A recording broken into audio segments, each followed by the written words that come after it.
Hello guys, ഇന്ന് നമ്മൾ വന്നിരിക്കുന്നത് മീനച്ചാർ എങ്ങനെ ഇടാം എന്നാണ്. അപ്പൊ നമ്മള് മീനച്ചാർ എങ്ങനെ ചെയ്ത് വെച്ചിട്ടുണ്ടെന്ന് കാണിക്കാമേ. മീനച്ചാറിന് വേണ്ടി അരപ്പൊക്കെ പുരട്ടി വെച്ചിട്ടുണ്ട്. ഇന്നത്തെ എന്തൊക്കെ പറ്റേക്കെന്ന് നമുക്ക് അമ്മയോട് ചോദിക്കാം. അമ്മ എന്ത് ഇന്നത്തെ പറ്റേക്കുന്നേ? Chilli, garlic, ginger. ഓക്കെ, ഇത് 3 എണ്ണമാണ് ഗായ്സ്. നമ്മൾ ഇത് അളക്കാൻ പോവാണ്. ഇച്ചിരി നമ്മൾ ഇട്ടിട്ടുണ്ടായിരുന്നു ഗായ്സ്.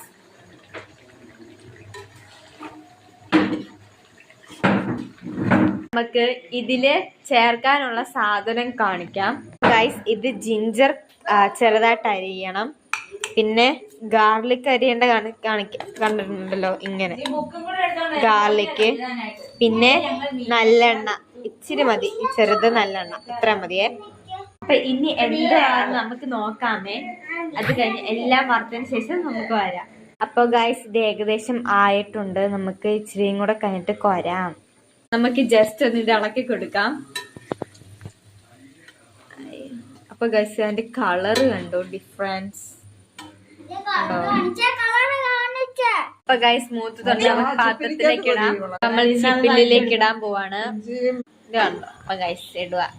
വേറെ എണ്ണക്കകത്തല്ലല്ലോ ഇടുന്നത്. ഒന്നും കൂടെ മുക്കട്ടായിരുന്നു. ഇത്ര മതി.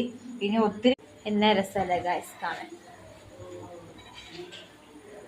ഈ മനോഹരമായ കാഴ്ചയിലേക്ക് എല്ലാവർക്കും സ്വാഗതം.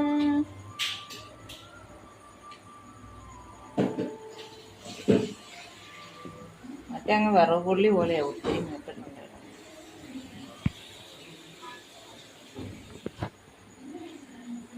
അപ്പൊ നമ്മള് ഇതെല്ലാം വറുത്ത് കഴിഞ്ഞു. അപ്പം ആ വറുത്തെണ്ണ തന്നെ നമ്മൾ ഇത് ചെയ്യാൻ പോവാണ്.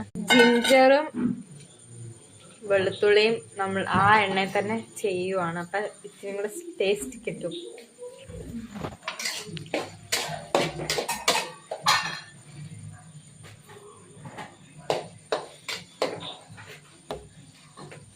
ഇത് ഈ പൊടിയാ.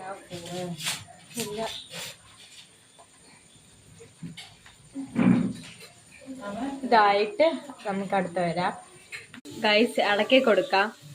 അപ്പം നമ്മൾ കരിവേപ്പില ഇട്ടിട്ടുണ്ട്. നല്ലപോലെ അരപ്പായിട്ടുണ്ട്. നല്ലപോലെ ഇളക്കിക്കൊണ്ടേ ഇരിക്കാം.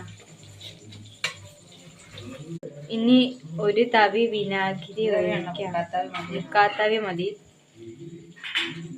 2 കിലോ മീനിനാണ്.